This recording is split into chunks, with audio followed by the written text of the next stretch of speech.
Coast Guard Panabo. Tabangan ng pangita para makita ng bata. 9 years old na bata, 9 years old.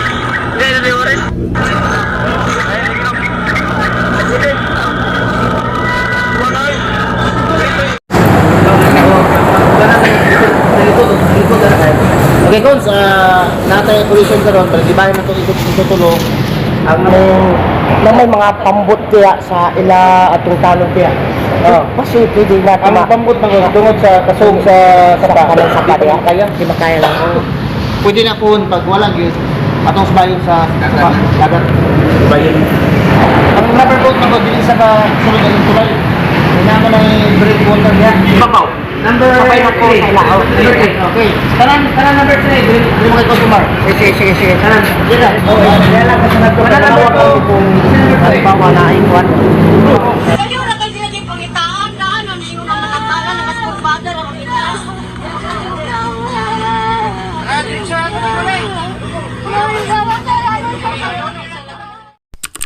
Saturday, July 12, 2025, 5:56 AM, ang araw, pitsa, buwan at taon. Ang pinakamasamang kasaysayan sa buhay ko at sa pamilya ko. Naisip ko na sana isang masamang bangungot lamang at pagising ko ay hindi totoo ang mga nangyayari. Pero kahit anong gawin ko, gising ako at totoo lahat. Ang nangyayari, hindi ako makapaniwala na mangyari yun sa aming buhay. Katulad ng lagi kong ipinagdarasal araw-araw, ang gabay ng Diyos at kaligtasan ko at kaligtasan ng buong pamilya ko at sa iba pang mga mahal ko sa buhay. Pero nangyayari at nangyayari pa rin ang hindi inaasahan. Bigla akong napatanong sa Diyos, Lord, bakit? Ang sakit. Bakit sa ganitong paraan? Di ko pa nga nagawa ang mga bagay na nakapagpasaya sa bata yung araw na nangyari sa kanya the next day. Dapat plano ko isama sa church at ipasyal. Kasi yun yung promise ko sa kanya. Pero di ko sinabi kasi surprise sana.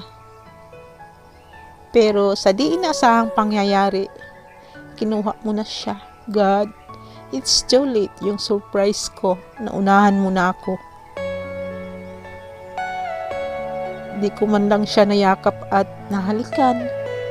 Napakasakit. Ang daya mo, Warren, di ka man lang nagpaalam. Hanggang iyak at hagulgol na lamang ang tanging magagawa ko. At sana mag-heal ang lahat ng sakit.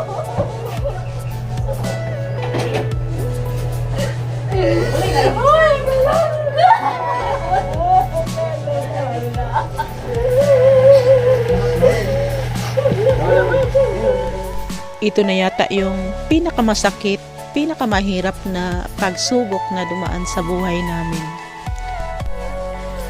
Masakit sa ganitong pangyayari na hindi mo alam, yung bigla na lang. Mas mabuti pa nga yung may sakit kasi alam mo na posibleng doon pupunta, pero yung ganito na bata pa, masayahing bata, wala namang sakit. Tapos bigla na lang, mahirap talaga tanggapin. Pero ano pa nga ba naman ang magagawa natin kung hanggang doon na lang talaga ang buhay niya? 9 na taon lang siyang pinahiram sa amin. Isa naman sa atin, wala talagang nakakaalam kung sa anong paraan tayo kukunin ng Diyos. Kaya yung buwan at pitsa na yun ay tinuturing kong napakasama. Dahil magkasunod yun na trahedya bago yung araw na yung bata ay nahulog sa ilog. Yung gabi kasi na yun, ay nadisgrasya din yung kapatid ko, naputol yung kanyang tainga doon sa kanyang trabaho, kaya nasugo din siya sa ospital. Tapos yun na nga yung kinabukasan, kinaumagahan, yung bata naman ang nahulog sa ilog. Yung araw kasi na yun, I think mga 5:56 yun. Basta napakaaga, wala pang alas 6 yun. Gising na yung bata. Ewan ko, wala namang pasok, pero napakaaga niyang gumising. Pero usually naman, pag maaga siya nagigising, doon na siya sa loob ng bahay. Binibigay yung cellphone ng pamangkin ko para sa kanya, para maglaro siya. Ayun, maglalaro lang yan siya at manunood lang siya ng paborito niyang pinapanood. Doon lang yan siya sa bahay. Pero nung time kasi na yun, humingi ng pera doon sa kapatid ko. So, binigyan ng pera. So, alam namin, tumakbo siya sa tindahan. Ganun kaaga. So, alam namin ay doon na sa tindahan.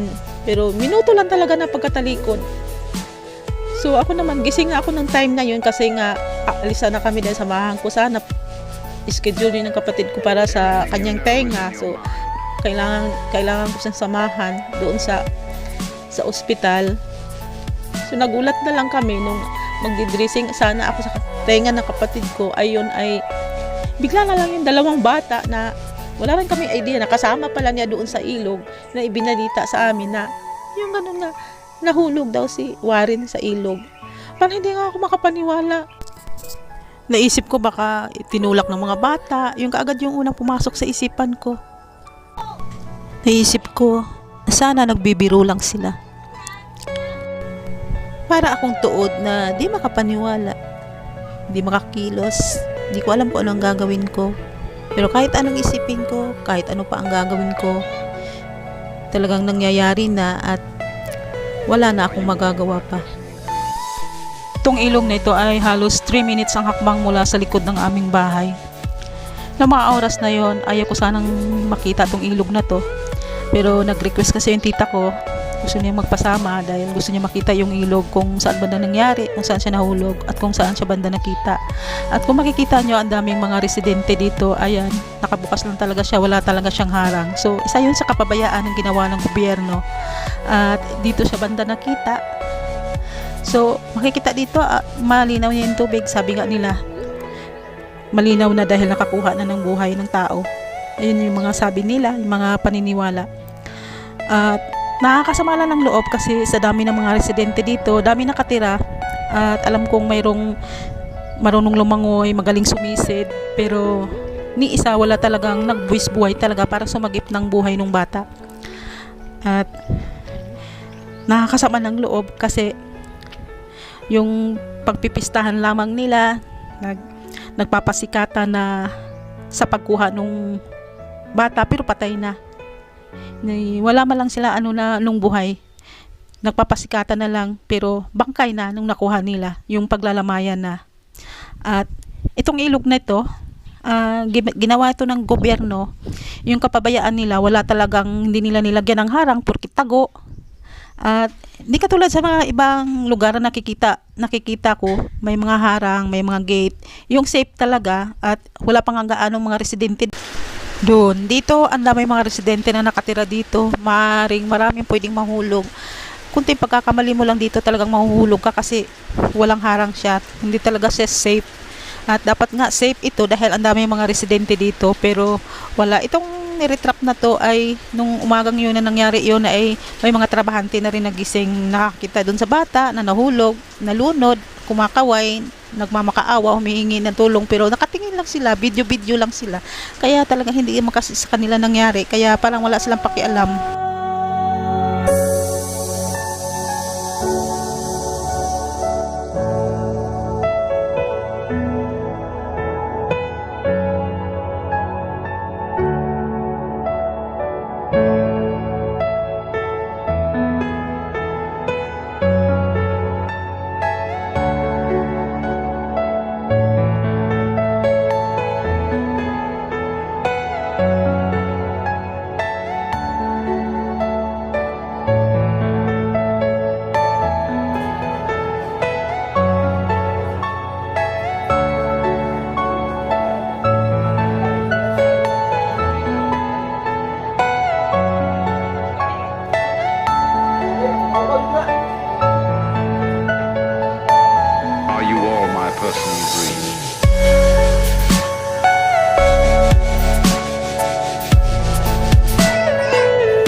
Are you all my personal dreams?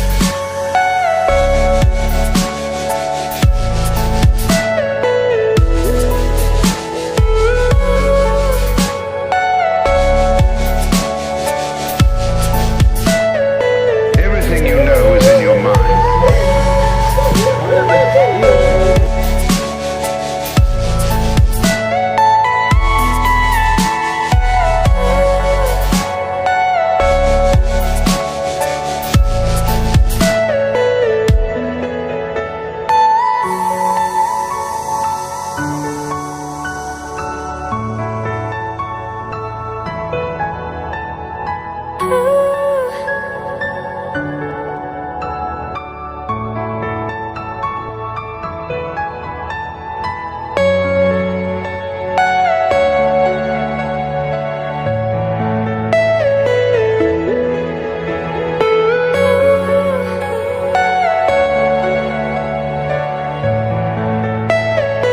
Are you all my personal dreams?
Ilaya, lumul yaplaw.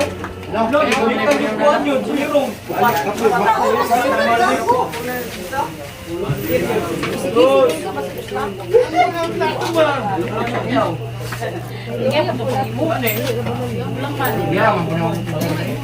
Hila ko la. Nani, halo day, wala mo ka ano ni. Halo. Di ba nagsundo kay Oliver day?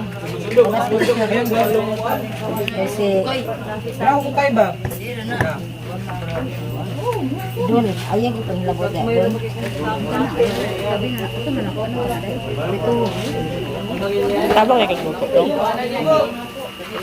Asa di si Ruben wala sila daw. Si Ruben nga pirang. Siyempre, nagluto ito may agi ba? Duwato katong ban ba? Katong kay Papa sa una.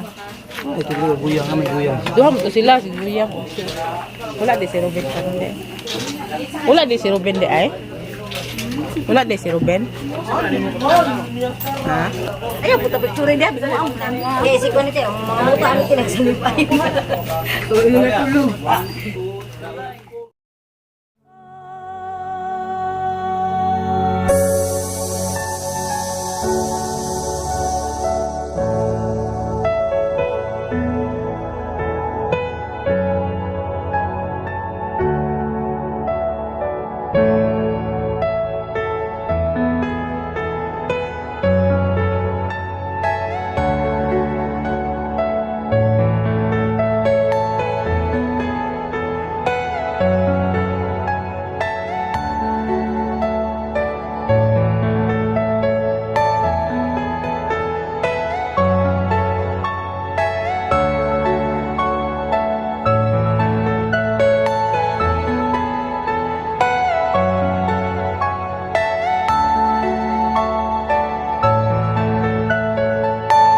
Are you all my personal dreams?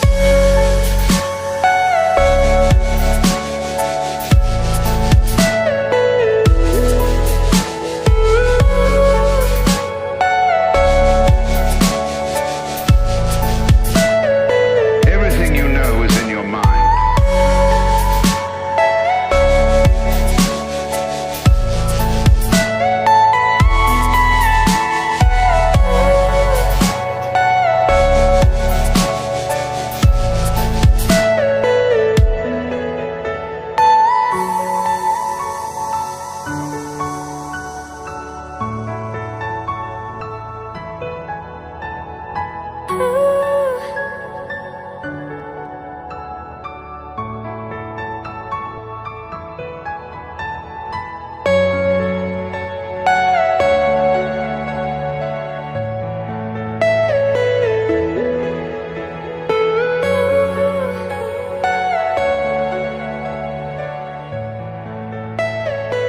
Are you all my personal dreams?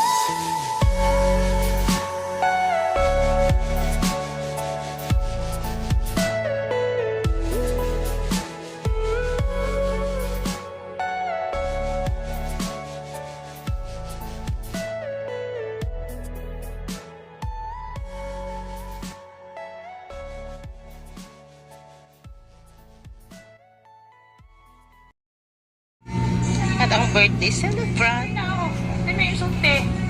Happy birthday, Mami.